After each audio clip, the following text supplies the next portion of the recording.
네, 감사드립니다. 자, 오늘 본문 보겠습니다. 시편 18편을 좀 더 한 번만 더 보겠습니다. 자, 오늘 시편 18편입니다. 30절, 31절.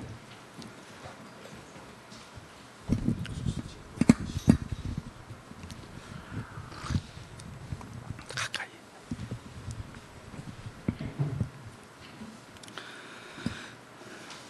우리 30절, 31절을 같이 읽겠습니다. 시작. 하나님의 도는 완전하고 여호와의 말씀은 순수하니 그는 자기에게 피하는 모든 자의 방패이시로다. 여호와 외에 누가 하나님이며 우리 하나님 외에 누가 반석이냐. 아멘. 자, 우리 같이 인사드립시다. 비 오시는데 또 먼 걸음 하셨는데 오시느라고 고생하셨습니다. 이렇게 인사합시다. 오시느라 고생하셨습니다. 네.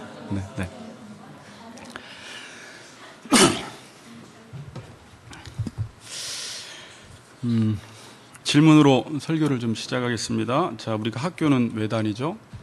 자, 속으로 대답을 하시고, 또 우리가 헬스클럽은 왜 다닙니까? 세 번째, 우리가 음악학원은 왜 다녀요?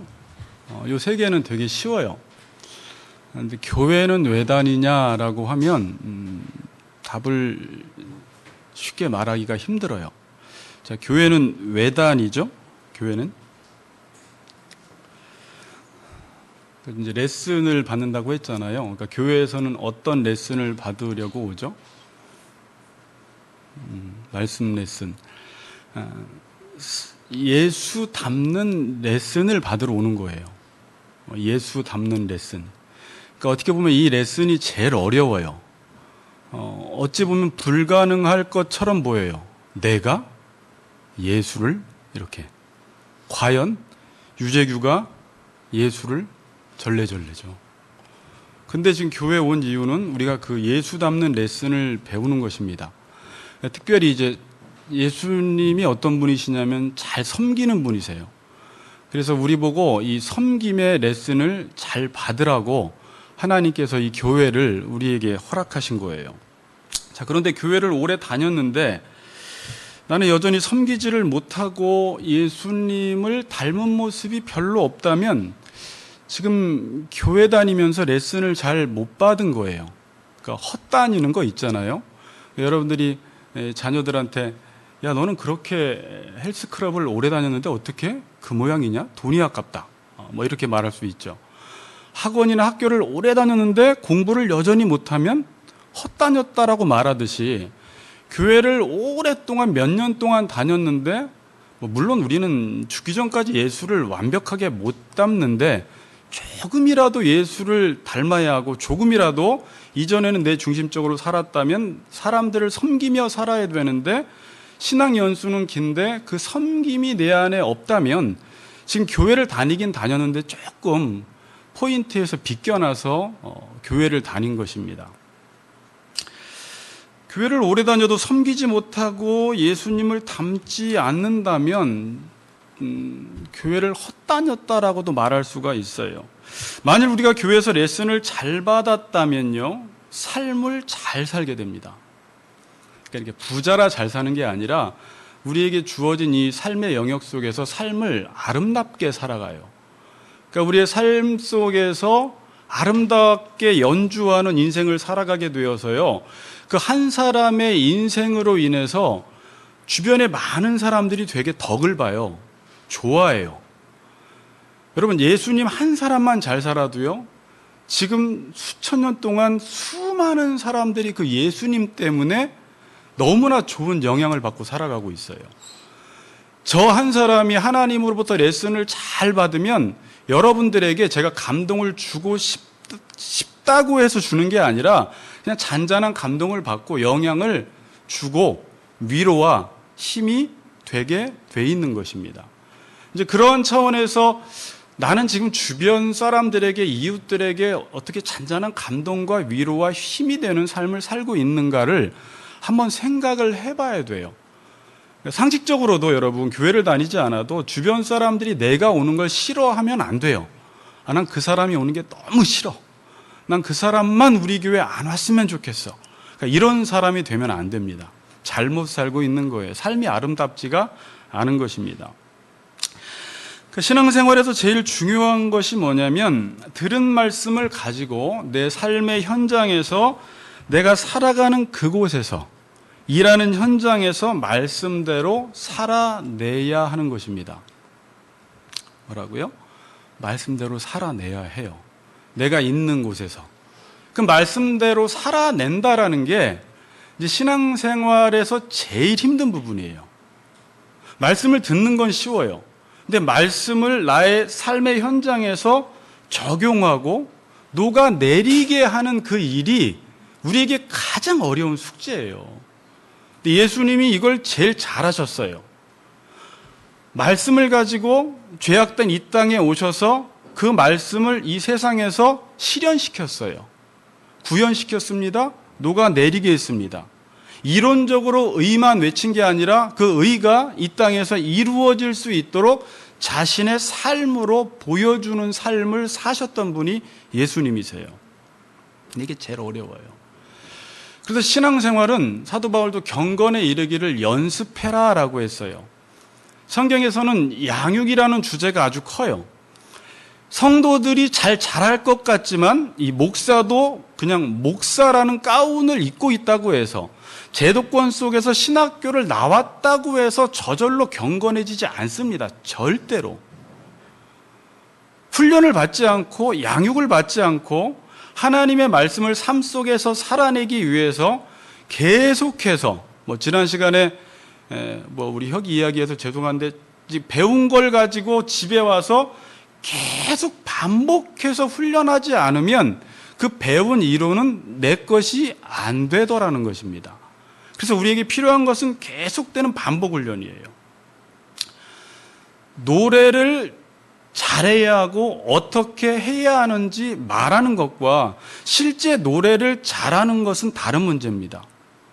근데 저나 우리 그리스도인들이 좀 착각하는 게 노래를 잘해야 돼. 그리고 노래에 대해서 지식이 많고 노래는 어떻게 해야 해. 방법론을 알려주면서 마치 자기가 노래를 잘한 것인 양 착각을 할 수가 있어요. 그리고 축구를 잘하는 것과 축구에 대해서 말하는 것은 전혀 다른 문제예요. 말은 잘할 수 있어요. 우리가 축구 선수들이 골대 앞에서 골을 못 넣으면 한 발로도 넣겠다. 눈 감고도 넣겠다 그러지만 눈 감으면 우리는 그냥 골대 박습니다. 못해요. 그러니까 관중들은 뒤에서 말은 할 수 있지만 정작 내가 선수가 되면 그 골대 앞에서 그 긴장감 속에서 그 수비수들이 앞에 있는 상황 속에서 골을 하나 넣는다라는 것은 그렇게 쉽지 않다라는 것이죠. 수많은 반복 훈련을 통해서 연습을 통해서 그 말씀이 우리의 삶 속에 실현되는 거예요. 우리는 배우고 말하는 데 시간을 많이 쏟는지 아니면 그 배운 것을 가지고 내 삶 속에서 반복 훈련하며 살아내기 위해서 애쓰는 데 시간을 많이 쏟는지 한번 생각해 보세요. 나는 듣는 일을 많이 하는지, 듣는 거 중요해요. 근데 야고보서에 듣기만 하고 자신을 스스로 속이는 자가 되지 말라고 하잖아요. 왜냐하면 듣고 자신이 그렇게 된 줄 아는 거죠. 나는 그냥 많은 설교를 듣고 많은 레슨을 받고 그 레슨에 대해서 말하는 데 시간을 많이 쏟는지 아니면 그 받은 레슨을 내 삶 속에서 반복적으로 훈련하는 일에 시간을 많이 쏟는지 생각을 해보세요. 여러분, 세상 사람들이 여러분들을 향해서 뭘 바랄까요? 그냥 성경에 대해서 말하는 것, 성경이 옳다라고 말하는 것, 그거 별로 원치 않고요. 세상 사람들은 우리에게 삶을 요구해요. 삶을. 내 삶 속에서 어떠한 삶을 살고 있는지를 요구하지, 네가 어떤 교회 다녔느냐, 요즘 네가 어떤 말씀을 들었느냐, 그리고 그 말씀의 옳고 그름과 그 말씀이 어떻다라는 것을 말하는 거에 대해서는 이제 듣기 싫어해요. 말만 하냐 너는 어떻게. 그러면 살라는 거죠. 그래서 그 삶 속에서 삶의 노래를 잘 부르는 사람들을 존경합니다. 저도 예전에 신학교 초창기에는 그냥 이렇게 대형 교회 목사님, 그리고 수천 명, 수만 명 앞에서 설교를 하고 좋은 신학대학원을 나오고 유학을 갔다 오고 그러면 야, 대단하다 그랬는데, 시간이 흘러갈수록 어떤 목사님이 그립냐면, 제가 다니던 그 에스라 신학대학원에서 정말 한신, 그러니까 여의도 순복음교회 목사님만 빼고 다 모였어요. 모든 교단의 목사님들이 다 오셨는데 다들 목회를 5년, 10년, 15년 하다가 공부하러 오신 분들이에요. 성경을 공부해야겠다고 해서. 근데 그분들이 하나같이 지금 배고파하는 게 뭐냐면 정말 인격적인 목사님을 한번 만나보고 싶다라는 거예요. 정말 내가 부교육자를 해도 인격적인 목사님 밑에서 한번 사역하고 싶다라는 게 그분들의 소원이에요.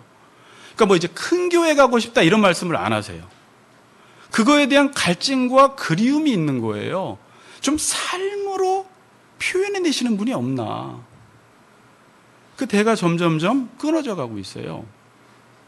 그래서 저도 이 모양입니다. 별로 예수 안 닮았어요. 저도 제 모습을 볼 때 혐오스러울 때가 많아요. 우리 옥 목사님이 우리 한국교회 안에서 제자훈련이라고 해서 예수를 닮으려고 얼마나 몸부림치신 분인지 몰라요. 자기 자신을 치시면서 그 한국교회가 경제성장이 일어나고 교회가 대형화될 때 그분은 작은 예수로 살기 위해서 몸부림치신 분이고 그 일을 하기 위해서 제자훈련을 하신 분이세요. 그냥 제자훈련을 하나의 교회 방법론으로 도입한 것이 아니라 본인이 예수를 닮아가기 위해서 몸부림치신 분이세요. 그래서 하나님이 그런 분들을 통해서 일을 하세요. 마음이 청결한 자를 통해서, 깨끗한 사람들을 통해서, 그 사람들을 통해서 한국교회를 바꾸시는 것입니다.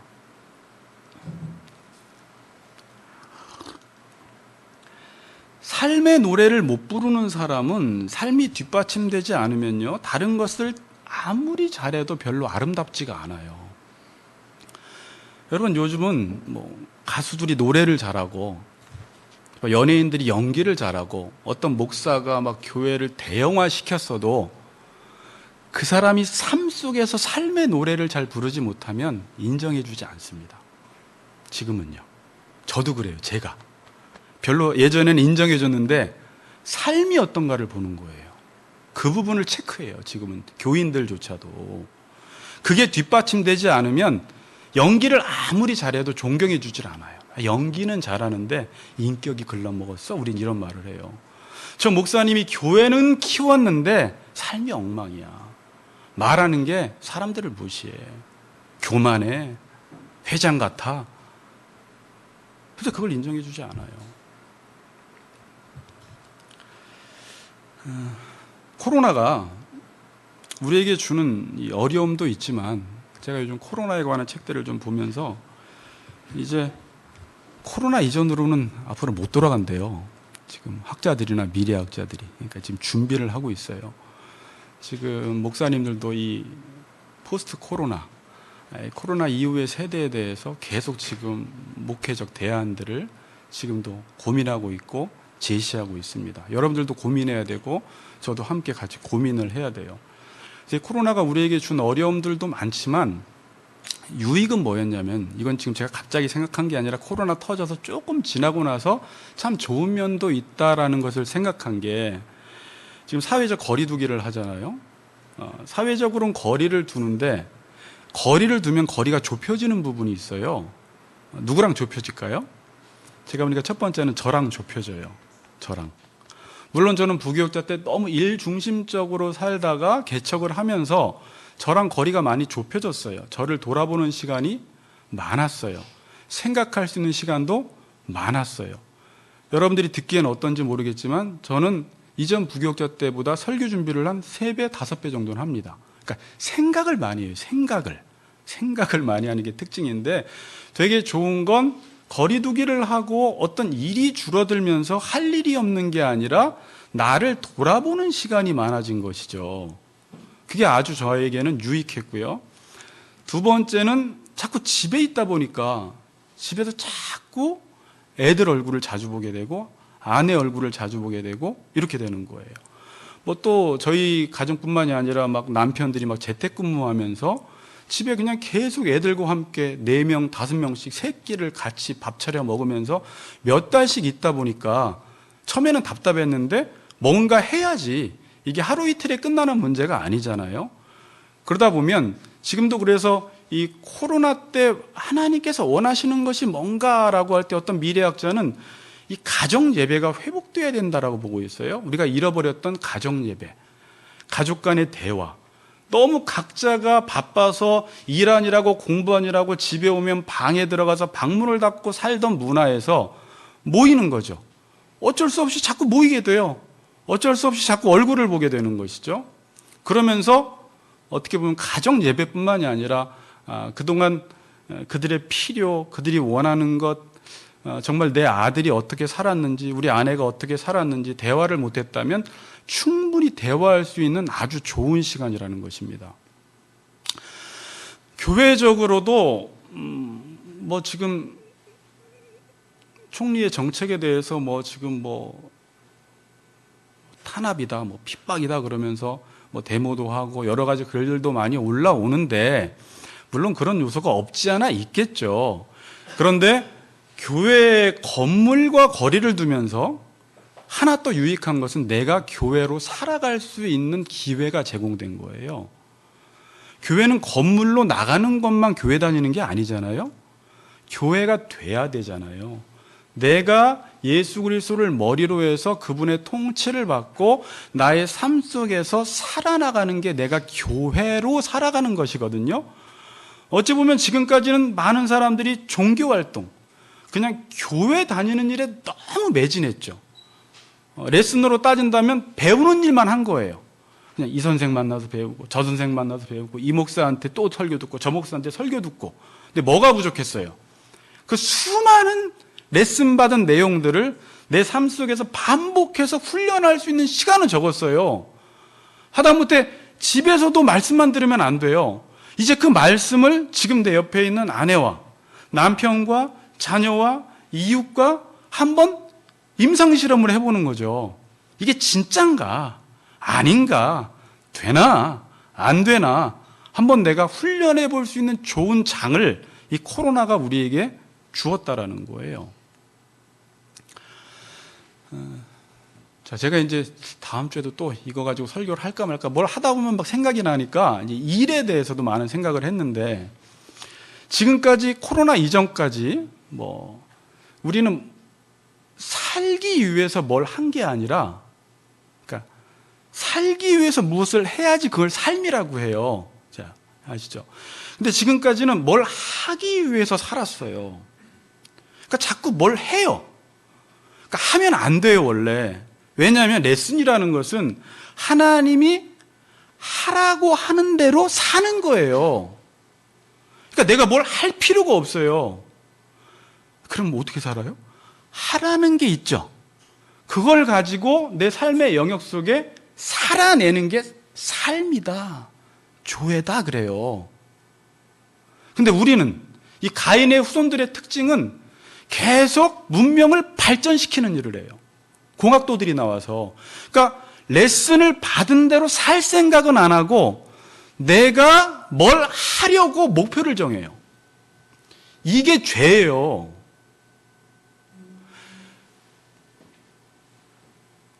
자꾸 인간은 하나님이 하라는 대로 하지 않고 자기가 뭘 하니까 그 하는 것만큼 문제가 발생해요. 문제가 발생하면 그거에 대한 대책을 또 마련해요. 뭐 부동산 대책, 청년 실업 대책, 뭐 계속 인간이 하지 말라는 것을 해놓고 문제를 발생시키고 대책이 뭐냐 이렇게 나가요. 그럼 어떻게 살아가야 돼요? 하나님은 우리에게 이미 살 수 있는 환경을 다 주셨어요. 뭘 하면 안 돼요. 그러니까 셋의 후손들의 특징은 예배 드리는 게 특징이고, 가인의 후손들의 특징은 뭘 자꾸 하려고 하는 게 특징이에요. 그럼 예배가 뭐예요? 하나님이 하라고 하는 것을 자기 몸을 들여서 하는 거예요. 레슨을 받은 대로 살아보는 거죠. 그러면 우리의 삶은 아주 풍성해져요. 근데 지금 저나 여러분들도 우리는 애굽에서 노예 생활을 너무 오래 했기 때문에 벽돌 굽고 집 만들고 뭘 해야지만이 살 수 있을 것처럼, 그러니까 노동을 안 하면 큰일 날 것처럼 가만히 있는 시간이 마치 죄악시하는, 묵상하는 시간을 죄악시하는, 그냥 가만히 있으면 뭔가 내가 인생이 뒤처질 것처럼 자꾸 사탄이 그렇게 생각을 하게 하는데 절대 그렇지 않아요, 여러분.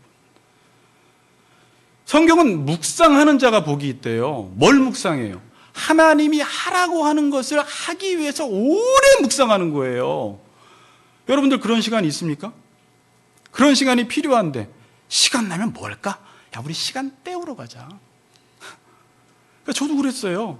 사역도 나가서 누구를 만나든지 뭘 하든지 성경 공부를 하든지 일을 하든지 전도 폭발 뭐 행사라도 하든지 뭘 만들든지 해야지 안심이 되지, 가만히 있으면 목회가 정체된 것처럼 생각을 했단 말이에요. 주님이 원하시는 건 뭐예요? 하라는 대로 하면서 살라는 거예요. 하나님이 어찌 보면 코로나를 통해서 우리를 삶의 자리로 내보낸 것입니다. 진짜 살아봐 좀. 너 수많은 말씀 들었잖아. 물론 지금 교회 탄압이라고 해서 교회 나가야죠. 교회를 안 나가면 레슨을 못 받으니까. 그렇죠. 교회 안 나간다고 지금 레슨 못 받지 않습니다. 근데 실은. 그럼 다음 주부터 안 나와도 되나요? 네. 지금은 이 SNS를 통해서 내가 받고 싶은 레슨이 있으면요, 그냥 검색만 하면 레슨해 주는 사람이 수천 명 있어요. 예전에 말씀을 못 듣고 제가 신학생 때만 해도 설교를 하나 들으려면 테이프를 하나 1,000원씩 주고 사서 들었어요. 그래서 저는 테이프 들은 박스가 집에 몇 박스가 있어서 그거를 끄집어내서 꽂아서 들었었는데 지금은 그렇지 않아요. 그냥 검색만 하면 유튜브에 다 떠버려요. 제가 척추분리증이 있어서 척추분리증 딱 치면요, 수많은 의사들이 이렇게 운동해라, 아니다 그건 잘못됐다, 이렇게 해라, 막 헷갈려요. 이 병원에서 저 병원에서 다 다르게 말해요. 레슨이 다 달라요. 지금도 목사님들의 레슨 수없이 받아요, 여러분. 근데 그게 문제가 아니에요. 지금은 성경은요, 어찌 보면은 일관성이 있고 하나예요. 어떻게 보면 구독, 조회수 올리기 위해서 좀 색다른 말을 하고 색다른 지금 타이틀을 붙인 거지, 사람들이 혹해서 그걸 클릭해서 잘못된 정보들을 지금도 많이 가져가는데, 교회에서 잘 배운 사람들은 그렇게 막 하진 않아요. 딱 좋은 말씀 먼저 하고 딱 그것만 들어요. 다 들어볼 필요 없어요. 그렇죠.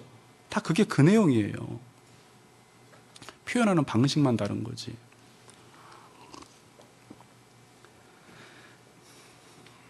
문제는 지금 레슨을 못 받아서 문제가 아닙니다. 그 받은 레슨대로 반복 훈련해서 살아내는 사람이 없다는 게 문제예요. 그리스도인들도 몇 명이냐가 문제가 아닌 거예요, 지금. 야, 몇 명이야, 너네 교회? 하나님은 그 몇 명이야를 안 물어보세요. 그 말씀을 따라 살고 있어? 그래서 네가 하나님의 통치를 받고 하나님의 나라를 위해서 일하니?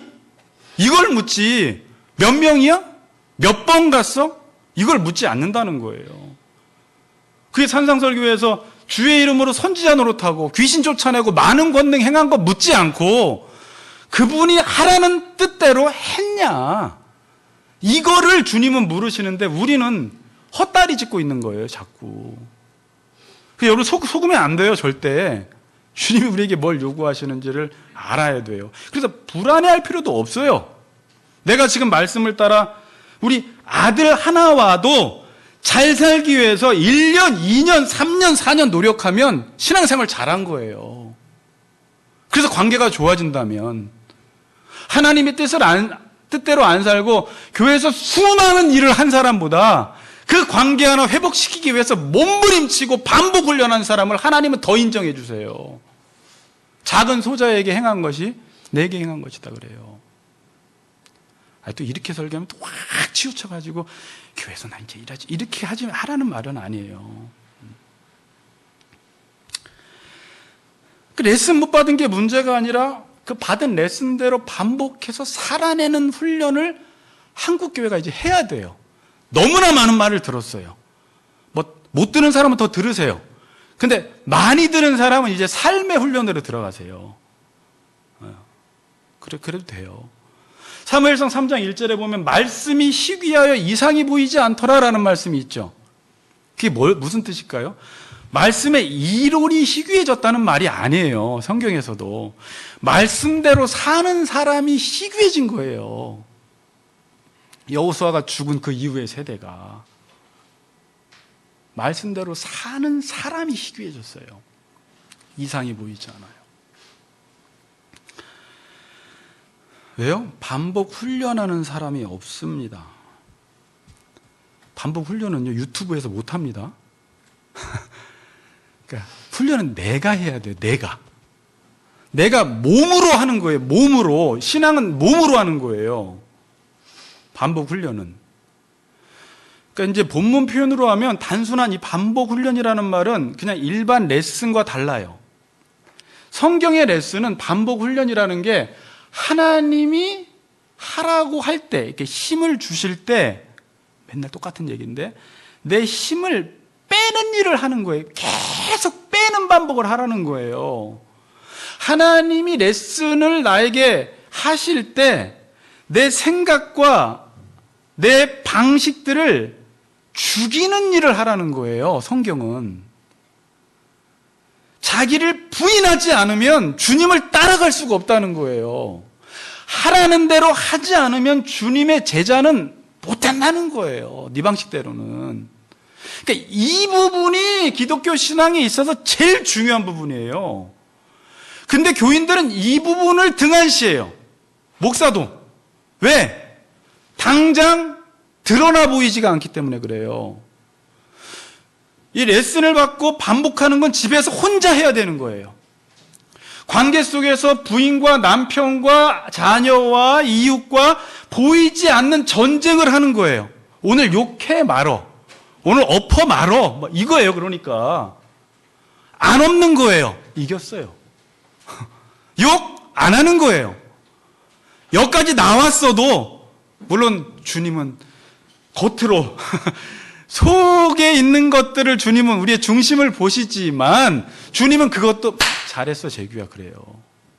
그 싸움 한 것을 인정해 주신다는 거예요. 그 훈련을 해야 돼요. 그러니까 성경에서 반복 훈련은 뭐예요? 하나님이 힘으로 역사하실 때 내 힘 빼는 일을 하라는 거예요. 네 방식, 네 생각, 자기 부인하고 십자가 지라는 거예요. 그게 기독교의 핵심이라는 거예요. 그래야지 하나님의 힘이 우리에게 덧입혀져서 크라토스의 능력으로 두나미스의 능력, 내가 하는 게 아닌 손을 대는 것마다 하나님이 역사하기 시작하세요. 목회를 좋은 학교도 안 나오고 큰데도 성도들도 다 그런데 그냥 하나님이 하라는 대로 하면 그 안에서 하나님의 힘이 역사하세요. 여호와의 영 성령이 역사해서 그 안에 하나님 나라가 임해버려요. 이 방식으로 하나님 나라가 임하는 거예요. 근데 레슨을 받는데 계속 자기가 힘을 주고 있는 것입니다. 이렇게. 그러니까 힘을 주고 있다는 것은 듣고 내 생각대로 사는 게 그게 자기가 힘을 주고 있는 거예요. 들었어? 아멘. 그리고 자기 생각대로 사는 거예요. 이게 지금 반복 훈련을 안 하는 거예요. 그리고 또 뭐 할까? 어떤 교회 가볼까? 뭘 좀 해볼까? 그거 좀 하지 말라는 거예요. 그냥 들은 거 가지고 이제 한번 해보라는 거예요. 그게 지금 신앙생활의 사각지대예요. 안 되고 있어요. 그 부분이 지금. 이게 외로운 싸움입니다. 신앙생활이 때로는 인내하는 거예요. 내적 싸움이에요. 보이지 않는 영적 싸움입니다. 사탄과의 싸움입니다. 그러나 이 싸움을 싸운 사람이 어떤 삶의 영역에 던져져도 살아내더라고요. 근데 그 싸움을 안 싸운 사람들은 교회에서도 세상을 만들어요. 그런 능력이 있어요. 교회에서도 세상을 만드는 능력이. 받은 주님으로부터 그 받은 대로 행하지 않으면. 사탄이 처음에는요, 교인들이 수많은 말씀을 듣고 기도원에서 막 아멘! 그러고 막 찬송하고 막 그럴 때 긴장을 했어요, 사탄이 처음엔. 제가 생각하니까 그래요.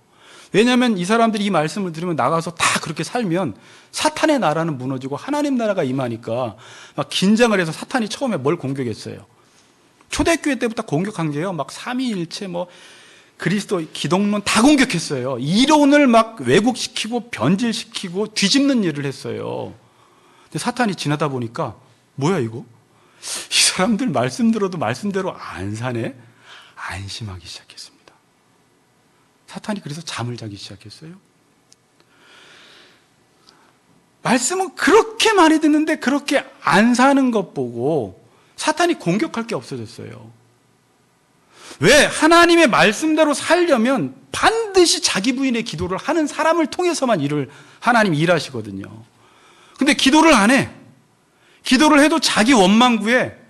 기도는 주여 나의 원대로 마옵시고 아버지 원대로 되기를 원하나이다 라고 해서 받은 레슨, 하나님이 원하시는 것을 이루기 위해서 몸부림치며 기도하고 그 기도한 내용을 가지고 가정에서, 직장에서, 삶의 터전에서 살려고 노력할 때 사탄이 긴장을 하는데, 부흥회는 찾아다니고 세미나는 찾아다니고 수많은 예배는 드리는데 결국 집에 돌아가서는 자기 방식대로 살아가니까 공격할 필요를 못 느끼는 거예요.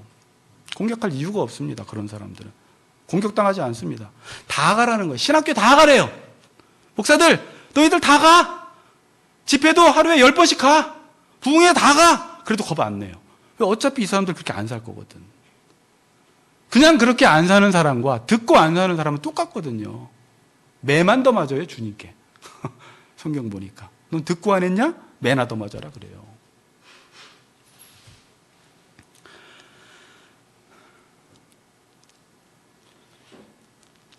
삶의 노래를 불러야 되는데 여러분이 사는 이 세상 자체가 힘 빼고 사는 사람을 바보 취급하고 우습게 취급하는 분위기가 되어버렸어요. 세상은 절대 힘 빼지 말래요. 세상은 힘 빼는 사람을 미련하게 봅니다. 십자가의 도가 멸망하는 자들에게는 미련하게 보여요. 그러니까 뭐예요? 기독교인들조차도 레슨을 받고 힘을 주고 살아가니까 삶의 노래를 부르질 못하는 거예요. 그러니까 마치 이거예요. 훌륭한 가수에게 레슨 받고 왔는데 와서는 지방식대로 노래하는 거예요. 복식호흡 안 하는 거예요. 소리 꽥꽥 지르는 거예요. 그러니까 레슨을 근데 사람들이 따지는 건 뭐예요? 너 누구한테 레슨 받았어? 어느 학교에서 받았어? 와 그러는데 정작 부를 때는 지 맘대로 불러. 그러니까 이게 아무 필요가 없어진 거예요. 어느 학교 나왔냐, 누구한테 받았냐, 이게 필요가 없어진 지금 시대가 돼버렸어요. 옛날에는 무슨 큰 교회 다니고 유학파 목사님들 모시고 그리고 그러면 그냥 자기가 저절로 변화되는 줄 알았어요. 근데 지금 보니까 별거 없네. 뭐 작은 교회도 별거 없네. 다 별거 없네. 나 가난할래. 뭐 없어. 문제는 내가 살아내야 하는 문제거든요. 내가 들은 것 가지고. 결국 이 세상은 삶의 노래를 잘 부를 수 없는 구조가 되어버렸습니다. 자신이 힘을 주고 살면 삶의 노래를 부를 수 없는 구조가 된 거예요. 그래서 사탄은 안심을 합니다. 이론을 알아도 이론대로 살아갈 힘이 없다는 것을 사탄이 알아버렸습니다. 이번에 우리 사회 속에서 터진 사건을 보세요. 안타까운 사건이잖아요. 인권 변호사였고 사회운동가였고 여성의 어떤 인권 권리를 보호해주는 일을 한 분이 본인이 그 당사자가 돼버린 거예요. 그분만의 문제가 아닙니다. 내가 주창하고 내가 세운 이론은 이론인데 내가 그 이론대로 못 사는 거예요. 성희롱 당하는 여성 편에 섰었는데 내가 성희롱을 하고 있는 모습을 우리가 보게 돼요. 이게 인간의 연약함이에요, 여러분. 여러분이 A를 해야 돼라고 하는데 정작 나는 A를 못하고 있어요. 제가 그래요. 이거 하지 마세요 라고 했는데 자기가 하고 있어요. 오라 공부하다 하거든요. 그분만 그러십니까? 여러분 안 그러세요? 그래요. 힘이 없어요. 저게 좋다라는 걸 알고 그 이론을 만들었는데 그걸 위해서 운동을 했는데 내가 그것을 행할 힘이 내 안에 없는 거예요. 그래서 많은 사람들이, 목사님들이 그냥 설마 저분이 그렇게 됩니다. 뭐 안 했으면. 레슨 받고 반복 훈련을 자기의 삶 속에서 안 하고 직위만 높아지고 높은 자리에 가고 사람들이 추앙하면 반드시 그렇게 돼요. 그래서 반드시 뭐부터 해야 돼요? 내가 먼저 레슨을 잘 받아야 돼요.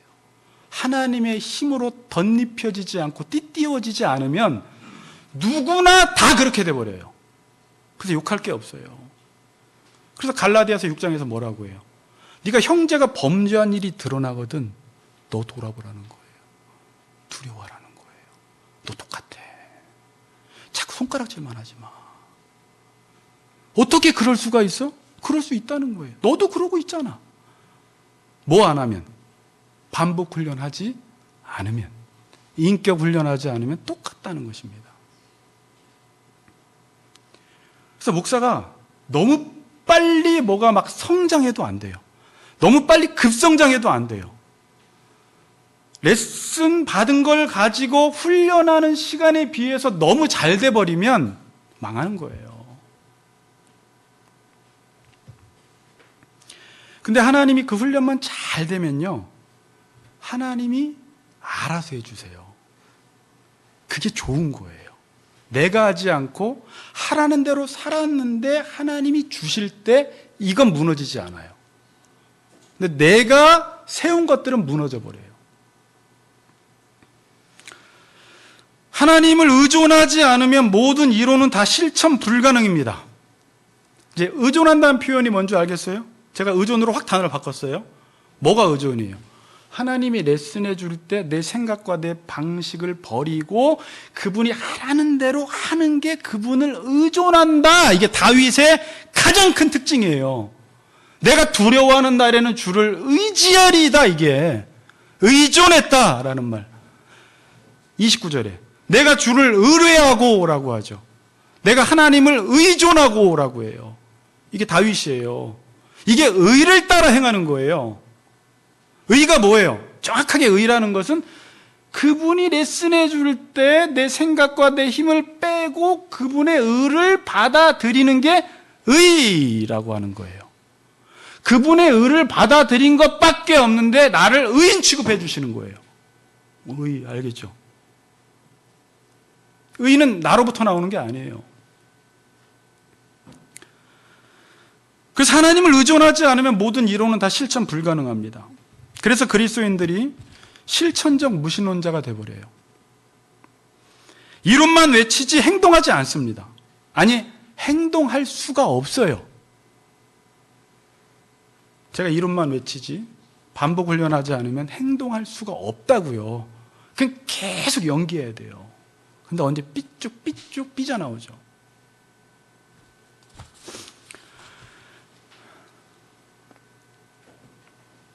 우리는 하나님의 말씀을 이론적으로 아는데 실제는 다른 것을 의존하면서 살고 있다는 것이 성도들의 문제라고 하면 문제예요. 하나님의 말씀을 이론적으로는 아는데 실제는 그걸 의존하지 않는 거예요. 실제는 내 생각을 더 의존해. 실제는 돈을 더 의존해. 실제로는 사람들의 말을 더 의존해. 세상의 소리를 더 의존해. 이 말을 의존한다는 게 너무 불안한 거예요. 제가 요즘 이사를 가야 돼서 집을 이렇게 좀 어떻게 좀 알아보고 있는데, 청약. 그래서 아내가 요즘 왜 이렇게 집만 공부하냐는데 청약을 모르면 청약을 못 넣겠더라고요. 그래서 기본적인 건 알아야 돼서 보고 있는데 이 세상을 막 깊이 들여다보잖아요. 그럼 너무 불안해요. 막 나는 인생을 실패한 것 같아. 그냥 집 없으면 망한 사람 같아. 네? 그러니까 헛산 것 같은 거예요. 왜? 세상 기준은 뭐예요? 그거 안 하면 너희들 인생 잘못 산 거야. 집 없으면 인생 잘못 산 거야. 인정을 안 해주는 거예요. 그래서 세상을 오래 묵상하잖아요. 두려움이 확 몰려옵니다. 하나님 앞에 산 거 이거 다 헛것이나 막 이러면서 그동안 한 것도 없네 이제 막 이런 생각이 들기 시작해요. 요즘은 하나님이 저한테 공부를 시켜주시는지 카페만 가면 필요한 얘기를 막 듣게 하세요.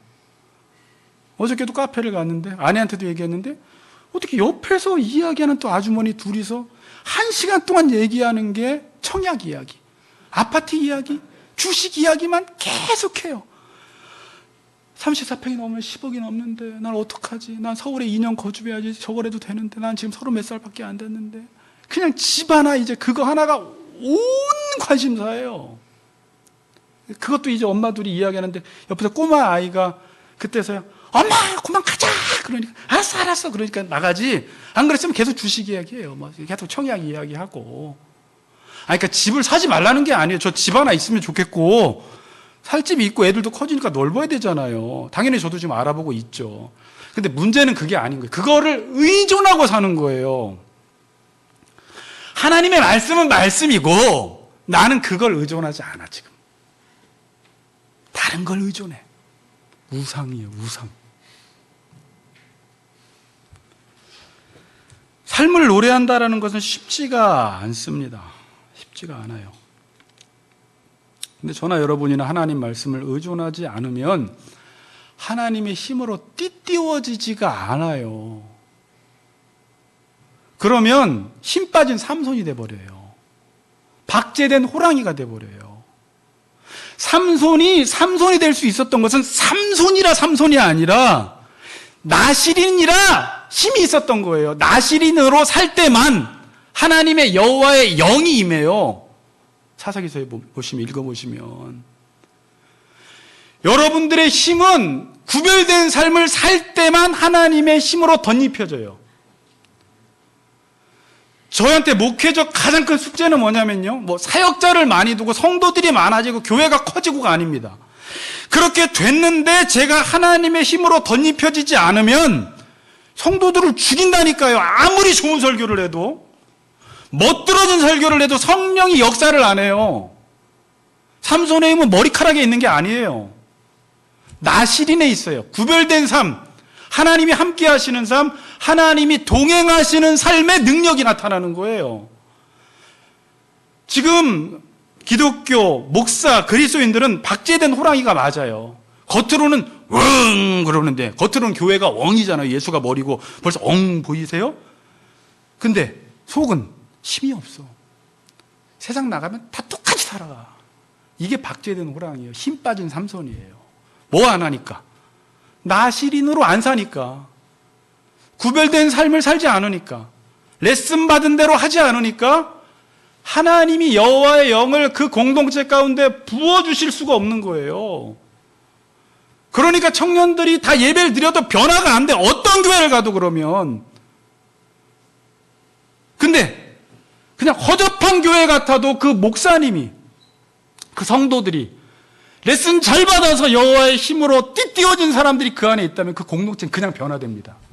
변화는 그렇게 오는 거예요. 그 여호와의 능력과 여호와의 힘으로 변화가 오는 것이지, 사람이 아무리 몸부림을 쳐도 그건 일시적인 것입니다. 변화가 오지 않아요.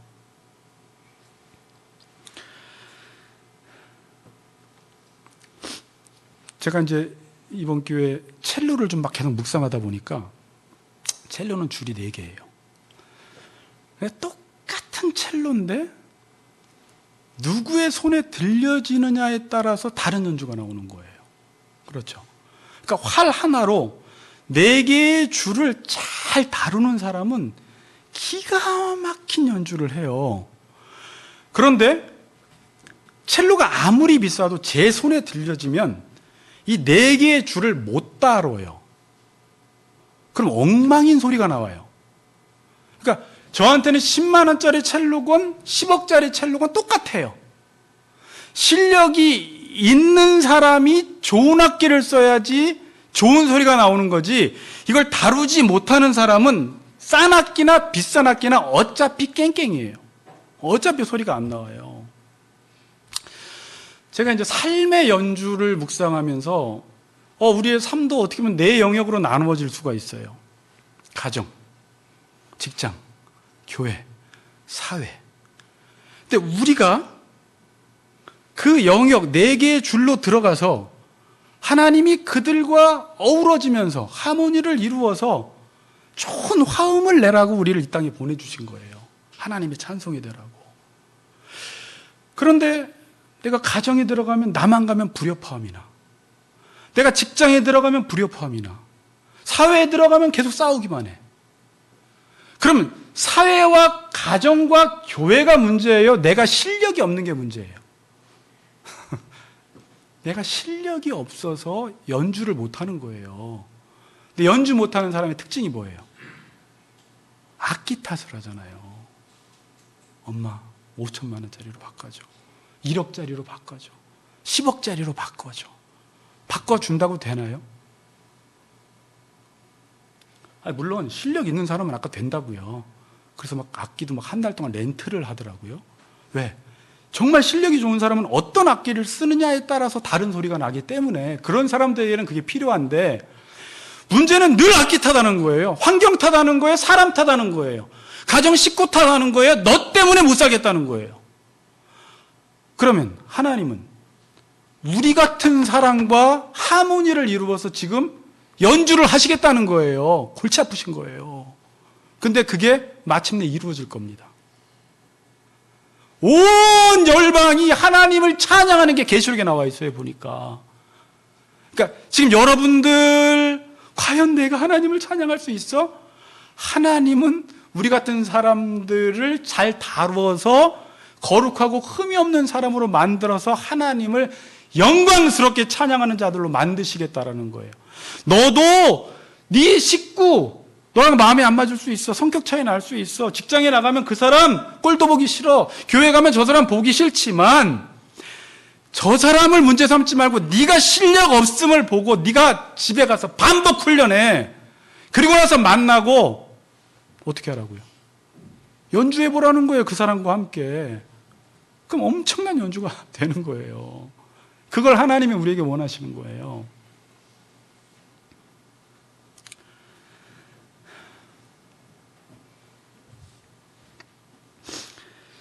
29절 보세요. 제가 이 구절이 다르게 다가오더라고요. 내가 주를 의뢰하고 적군을 향해 달리며 내 하나님을 의지하고 담을 뛰어넘나이다 그래요.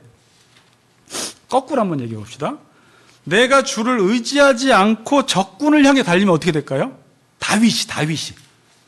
다윗이에요. 죽어요. 내 하나님을 의지하지 않고 담을 뛰어넘으면 어떻게 될까요? 다리 부러져요. 문제는요, 지금 의지하는 게 중요한 거예요. 다윗이 중요한 것도 아니에요. 노 집사님이 하나님을 의존하고 적군을 향해 달리면 적을 쳐버려요. 삼손이라도 하나님 의존하지 않고 적군을 향해 달리면 칼에 맞아 죽어요. 뒤에 보면 다윗이 저번에 내가 나비처럼 날아가서 벌처럼 쏘는 알리로 표현을 했잖아요. 정말 영웅이에요, 영웅. 근데 다윗이 영웅이 아니에요. 다윗이 잘한 건 없어요. 잘했다 그런 건 의존한 것밖에 없어요. 모든 신앙의 인물들이 잘한 건 뭐 하나? 의존한 거. 근데 그 의존한 것도 여러분 별로 잘한 게 아니에요. 하나님이 하라는 게 없었으면 의존할 것도 없어요. 근데 그 의존 하나 했더니 적군을 다 부숴요. 다 물리쳐요. 이겨요. 이게 삶의 노래를 너무 잘 부르는 거예요. 대적을 이기고 승리하고. 그럼 우린 이걸 꿈꾸죠. 그럼 나도 힘을 길러야 될까? 그래서 기독교를 오해한 사람들은 또 세상 권력, 세상 힘, 돈 이게 많아야 교회가 잘 된다 또 막 이러면서, 물론 있으면 좋은데 그게 우선이 아니에요. 내가 주를 의뢰하고, 이거 붙으세요. 내가 하나님을 의지하고, 이걸 다른 말로 내 의를 따라 하나님이 상을 갚아주셨다. 이게 신약으로 와서 사도 바울의 표현으로 하면 성령을 따라 행하라, 이게 그 말이에요. 성령의 인도하심을 받아라. 이해되세요? 성령을 따라 행할 때만 열매를 맺게 된다라는 거예요. 성령의 인도하심을 받을 때만 사랑의 열매를 맺게 되지, 성령을 따라 행하지 않으면 절대 너희들의 삶 속에서는 사랑이라는 것은 끝 없어요. 사랑이라는 열매는 따라 행하는 거예요. 나 따라 해봐요. 요렇게 그거 있죠. 그게 정확한 레슨이에요. 사도 바울은 이걸 표현을 묵상해 보니까 내가 주님을 본받은 것처럼 너희가 나를 본받으라 이렇게 말한 거예요. 본받으라, 본받으라. 자녀 교육에 제일 좋은 게 뭘까요? 본받는 교육이에요. 인격과 인격이 만나서 본받아야지 그게 최고의 교육이에요. 말 안 해도 됩니다, 레슨. 그냥 레슨 잘하는 사람 옆에서 보기만 하면 자기가 그대로 하는 거예요. 엄마 아빠가 그렇게 살면 자녀가 그렇게 사는 거예요. 목사가 그렇게 살면 교인들이 그냥 그렇게 사는 거예요. 말할 필요 없어요. 말하기 전에 그냥 부모가 그렇게 살려고 무지 노력하면 자녀는 그냥 그렇게 가요, 그 길로. 30대들이 이렇게 하면 된다 그랬더니 목사님 뭔가 세상 모르는 소리를 하는 것 같아 이런 생각이 났었대요, 이전에는. 근데 지금은 무슨 말인지 알겠대요. 그래도 뭐 시켜야 되고 영어 더 시켜야 되고 그거 시키지 말래요? 그거 시키세요. 근데 그렇게 한다고 애들 잘 크는 게 아니라고요. 그게 화가 되는 적이 있어요. 너무 잘 가르쳐서.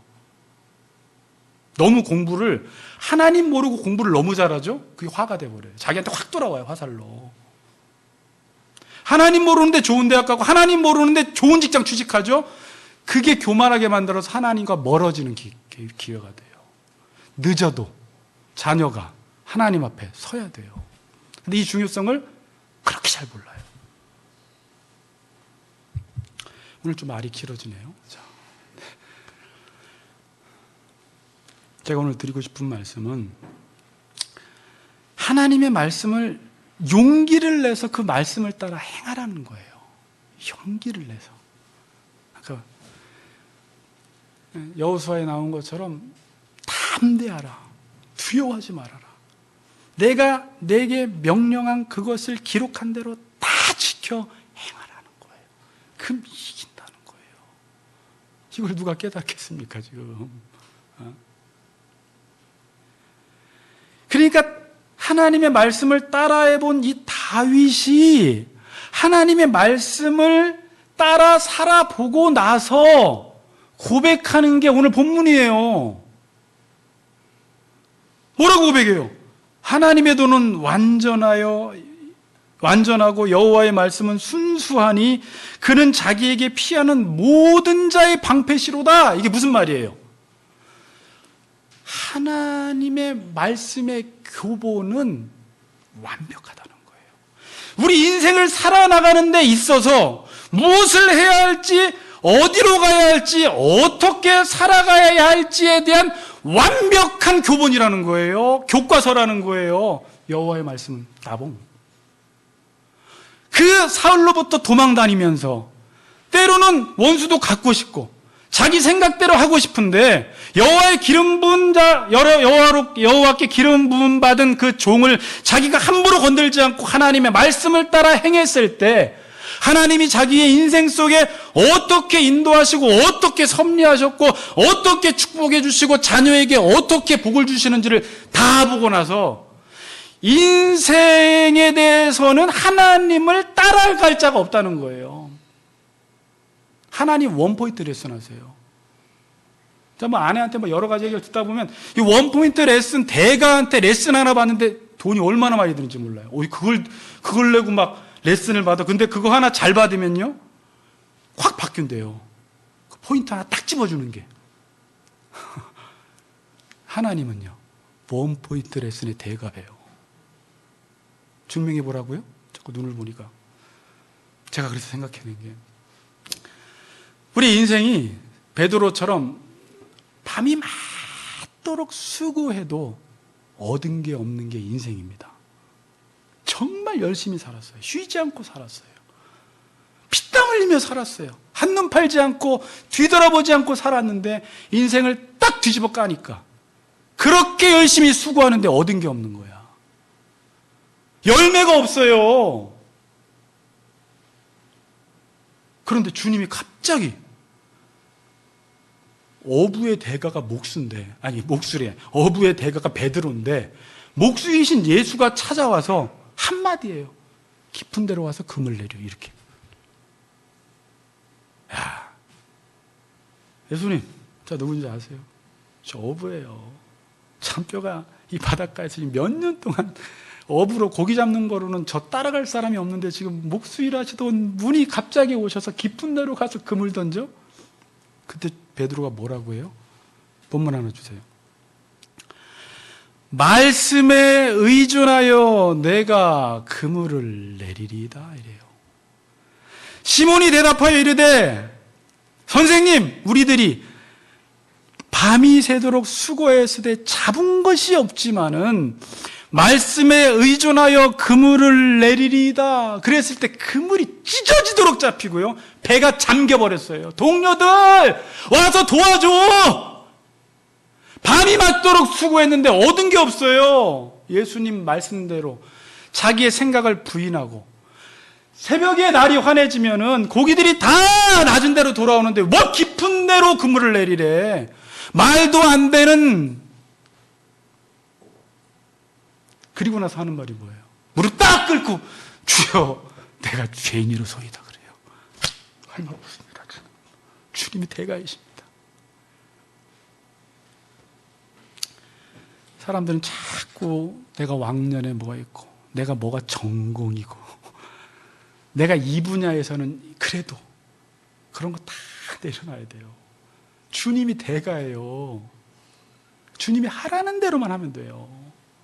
그러니까 교만한 사람이 주님의 은혜를 못 받아요. 자기 생각 때문에. 그러면서 제가 또 사무엘상을 보면서 오늘 뭐 이야기가 길어지면 사무엘상 23장 있잖아요. 제가 수련회 때 설교한 거.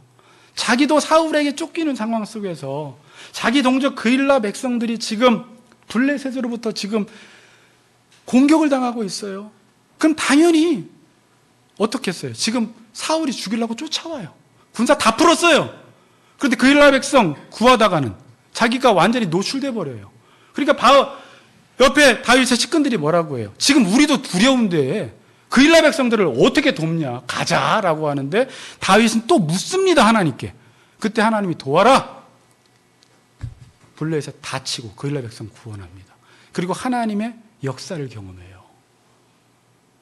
다윗이 이렇게 될 수 있었던 이유는 물었어. 기도했어요. 기도하지 않으면요, 자기의 생각에 자기가 져요. 다 하는 얘기가 지금은 때가 아니야. 지금 때가 어느 때인데 우리가 그런 일을 해야 돼? 때가 뭐가 중요해? 우리는 때에 대한 분별력이 없다니까요. 그러니까 당연히 그일라 백성들이 지금 공격을 당할 때 자기 코가 석자인데 뭘 돕기는 나중에 우리 잘 되면 돕자. 이게 이제 정상이죠. 기도해 보니까 하나님이 도우라. 하나님의 생각과 우리의 생각은 너무 달라요. 여러분 그래서 기도하시다 보면 하나님이 해라. 아닌 것 같은데 기도하다 보니까 하나님이 마음을 주시고 어떤 건 해야 될 것 같은데 하나님이 조금 있다 해라 이런 게 있어요. 그 음악이 참 쉬어라. 나는 빨리 노래하고 싶은데 3박자 쉬어. 8박자 쉬어. 아니요 지금 급해요. 8박자 쉬라고. 그럼 하나님이 일하시는 거예요.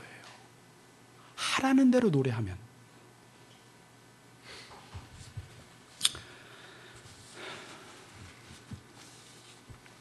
(22절) 그의 모든 규례가 내 앞에 있고 내게서 그의 율례를 버리지 아니하였음이로다. 이 말씀을 제가 설교를 했지만 이제 18편 전체를 보고 이 구절을 보니까 얼마나 귀한지 모르겠어요. 늘 하나님의 말씀 악보를 자기 앞에 놓고 산 거예요. 그리고 그 말씀을 따라 늘 살았어요. 하나님이 쉬라고 하면 쉬고 가라고 하면 간 거예요. 빨리 불러 그럼 빨리 부르고 느리게 불러 그럼 느리게 부른 거예요. 내가 주의 말씀을 버리지 않았다 그러는 거예요. 그리고 고백하는 게 하나님의 교본은 완벽하다. 하나님의 레슨은 완벽하다. 그 뒤에 뭐라고 나와 있어요? 하나님의 말씀은 순수하니, 이게 세밀하다는 뜻이에요. 정밀하다. 구체적으로 알려준다는 거예요. 하나님의 레슨은 얼렁뚱땅 가르쳐주는 게 아니라 정확하게 김현숙 집사 저거예요. 지금은 요거 하지 마. 정확하게 레슨해 주신다는 거예요. 그러면 그 밑에 구절의 의미는 뭘까요? 여호와 외에 누가 하나님이며 우리 하나님 외에 누가 반석이랴. 이 말을 제가 쉽게 풀어볼까요? 여호와보다 레슨 잘해주는 사람이 어디 있느냐 그 말이에요. 여호와가 하나님이다라는 거예요. 그분의 레슨은 최고라는 거예요. 어떤 상황에 있어도 그분께 묻고 구하면 하나님이 갈 길과 할 일을 정확하게 알려주셔서 늦은 것 같고 때가 아닌 것 같은데 가장 정확한 때 가장 정확하게 일하시는 하나님을 경험하게 된다는 것입니다. 결론을 맺겠습니다. 우리 한국 사람들이 가장 잘하는 스포츠 종목이 뭐예요? 배드민턴 잘하더라고요. 태권도도 잘해요. 쇼트트랙 잘해요. 하나 또 있죠. 양궁 잘해요. 양궁. 제가 양궁 묵상을 왜 했냐면 양궁하는 사람들이 어떤 훈련을 받을까요? 이 훈련보다도 제가 훈련에 대해서 찾아봤는데 쏘는 훈련보다도 16살짜리 소녀가 뱀을 목에 두르고 뱀 머리를 입에 물고 다니는 훈련을 한대요. 120m 번지 점프를 한다고 해요. 수영장에서 하루에 3번 12m 다이빙 한대요. 가장 무섭고 혹독한 훈련이 있는데 한여름에 6일 동안 매일 12시간씩 걷는다고 합니다. 양궁 선수들이 실제적으로 훈련 이야기를 제가 지금 요약한 거예요. 아무도 없고 혼자서 12시간을 계속 걷는데요. 그리고 한밤중 같은 방법으로 천호대교부터 63빌딩까지 26km를 말없이 혼자 걷게 만든대요. 이때 침묵 구보를 통해서 육체적인 고통은 물론 외로움과도 맞서 싸우라는 거예요. 뭐 하나 하려고, 양궁 하나 하려고. 그 이외에도 바람이 부는 곳에서, 비가 오는 곳에서 막 환호성을 치는 그곳에서 연습을 한다는 거예요. 양궁은 정조준을 해서 정확하게 관역에 명중시키는 것입니다.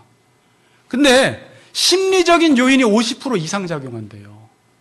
그러니까 이 심리적인 요인, 두렵지 않게 하기 위해서 이 수많은 훈련을 하는 거예요. 정확하게 맞추는 거예요. 여러분, 죄가 뭐라고 했어요? 하마르티아, 관역에서 벗어난 거예요. 하나님을 정조준하지 못하는 거예요. 우리의 삶 속에서 세상의 풍파가 너무 세니까 여기서는 아멘 하다가도 세상에 나가면 하나님을 보지를 못해. 정조준을 못하는 거예요. 그러니까 어떤 훈련 시키세요, 하나님이? 양궁하는 사람들 하체를 강하게 만들어요. 하체 훈련을 그렇게 오래 시켜요. 왜 딱 견고하게 서서 정확하게 흔들림 없이 쏴야 되기 때문에. 이거 하나 잘하게 하기 위해서, 주님만 바라보게 하기 위해서 하나님이 우리에게 훈련시키는 게 뭐예요?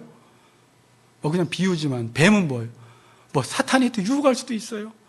환호성, 세상이 막 어떻게 살아라 막 우리에게 요구할 수 있어요. 세속의 바람이 막 불 수 있어요. 그런데 레슨 반복해서 받은 사람들은 어떠한 곳에 던져놔도 정확하게 하나님을 향하여 명중시킬 수 있는 명사수가 되는 거예요. 그래서 여러분들 지금 하나님이 훈련시키시는 거예요. 때로는 말없이 걸으래요. 신앙생활과 연관이 안 돼요. 양궁과 천호대교 63빌딩 걷는 거 연관이 안 돼. 수영 다이빙 연관이 안 돼. 연관 돼요?